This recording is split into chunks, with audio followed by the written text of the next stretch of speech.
Hello everybody and welcome back to another video. Thank you very much for joining me. In this video I'm going to be going over one of my 80% win rate strategies that I use in the markets. This strategy works in every single market including forex, futures and commodities. So let's jump straight into it.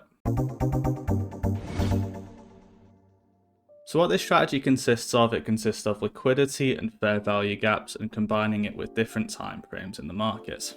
It's quite an easy strategy to use, so let's jump into the charts.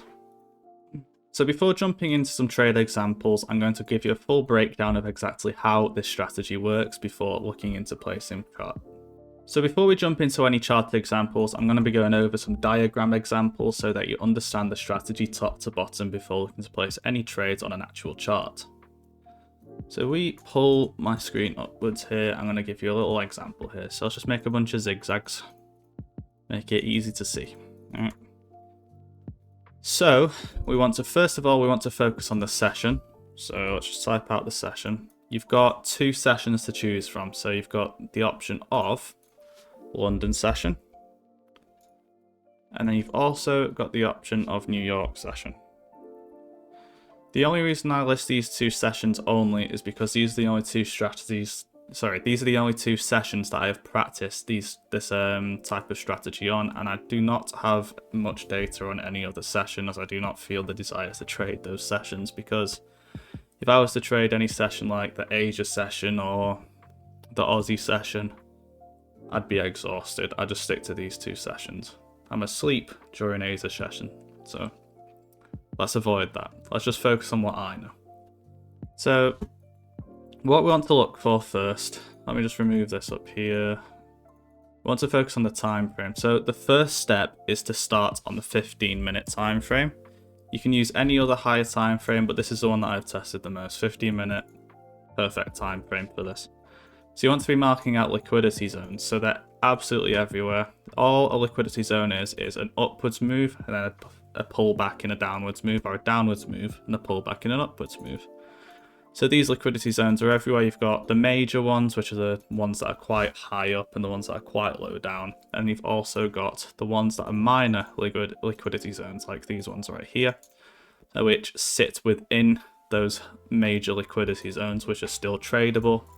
You'll see the trade example I show you afterwards is a minor liquidity zone. It's not one of the major ones. You do not have to trade major liquidity because you can trade towards major liquidity points rather than focusing on these obvious ones, because the obvious ones sometimes, in some cases, are so obvious that they're made to trick you. You want to try and focus on the minor liquidity a bit more because that's where the actual trades will happen towards these major liquidity points. So keep that in mind. We've got major liquidity at the top up here, and we've got major liquidity at the bottom. Price has to come to one of these at some point, so we're going to use minor liquidity to get our entries. Of course, you can use major liquidity to get an entry as long as it makes sense, but the best setups I always find are within the minor liquidity zones. Okay. Now, how do we look for trades in this? So what we want to see, I'm going to use a box for this. Hopefully this looks clear to you all. So we're just going to represent this as a candle. I'm going to put a wick on it. Let's make it a bit wider. Okay, so let's make that green. Candle moves up and down like this. We all know that. We want to see price come above this point and then close back below and leave a wick behind below this liquidity point. And it can also be the same case for a liquidity sweep to the downside. We want to see price wick this point and leave a wick below the liquidity zone. It can be this liquidity zone as well. That's even better. You got two liquidity sweeps there, which is confirming the price isn't going bearish, but we're not focusing on that right now. We're going to focus on what I want to teach you all. So liquidity sweep with a wick. Now, if we get a body close above, like this, I am not looking to trade any form of liquidity sweep at this point. I'm waiting for the next liquidity sweep. It has to be a wick like this. If it's not a wick, no trade. If it's a wick, nice, we got a trade. All right. So that's your 15-minute and up time frames. You can go up to the 30-minute, 1 hour, 4 hour. You can adapt this to your own type of trading style, but this is what I personally use. And this is what I've got an 80% win rate using. And I've back tested it. I've got all the data for it. So yeah, right, let's go into how we get our entry now. What we want to do, we want to drop down, let's pull this over here, to, you guessed it, the 1 minute time frame. Okay, so the 1 minute time frame is where we are going to be looking for our entry.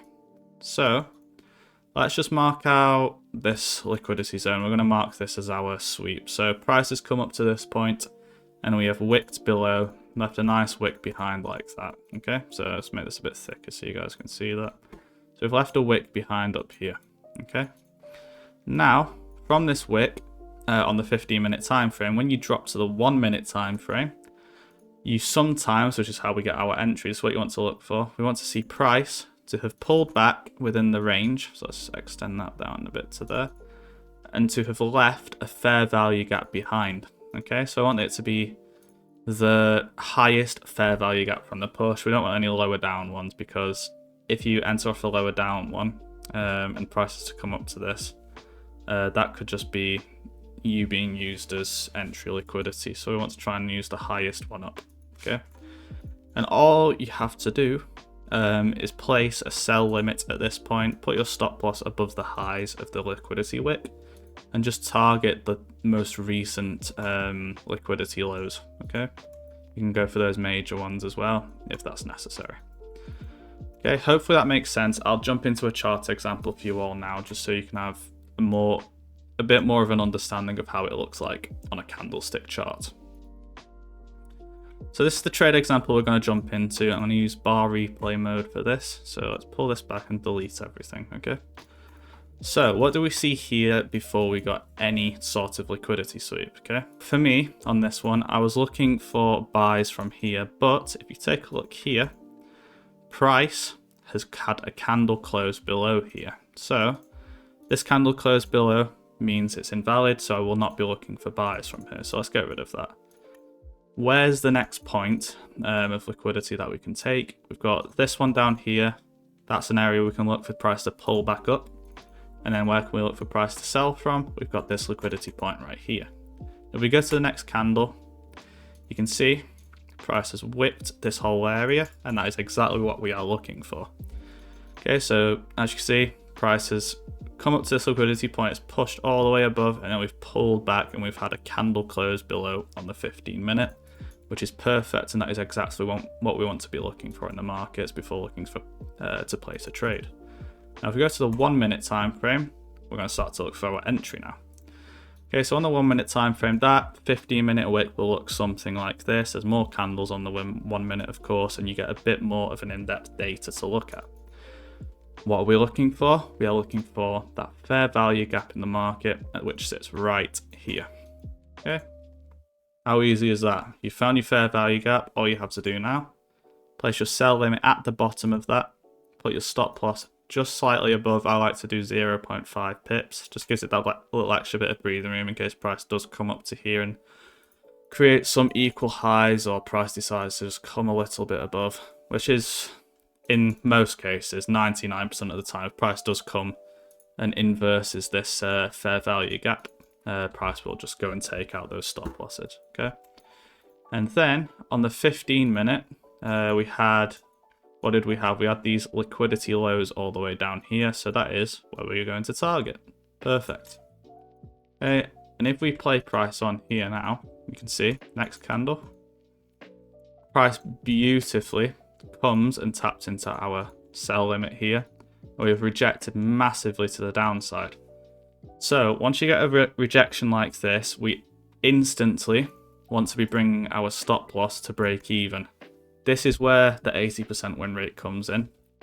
Okay, so if you are to just place a trade and leave it, and don't touch it, don't move the stop loss, trail the stop loss, that's when you start to get a bit of a lower win rate. You're probably looking at about a 45 to 50% win rate with this strategy if you didn't do the break-even method. Break-even and partials, massive plus to trading. Do not ignore that when you're trading. Please look into placing your stop loss to break even. Even if you've got the worst trading strategy in the world, your win rate will be so much higher, okay? Don't take that advice with the worst trading strategy in the world, though. Don't come up with some garbage and try and put a break-even method into it. So, as you can see, let's go back into the trade now. We have had this nice displacement candle, which has broken the most recent structures. So what I mean by that, when going to break even, we want to see price either displace, this is a nice displacement candle, or go and break some recent lows. So when we pull back in to this point, so you can see price has pulled back, we've tapped in to the trade, we've been put into the trade, and you want to mark the lowest point of that push. So the lowest point of that push from before we got tapped into the trade is this right here. And as you can see, price has pulled down and has closed below that point, which will allow us to place our stop loss to break even and just leave the trade to do its thing. So if we play price on now, you see price just plummets and taps that take profit beautifully. I'd like to thank you all so much for watching this video. I hope you gained some valuable information from this. If you do have any questions, join my free Discord. I do not sell anything on my page. Everything is free at the moment. So I have a free Discord community that you can ask whatever question you want and I will be sure to answer it for you. Please like, subscribe, share with anybody, leave a comment below if you have any questions and don't want to join my Discord. But join the Discord. Questions will be answered.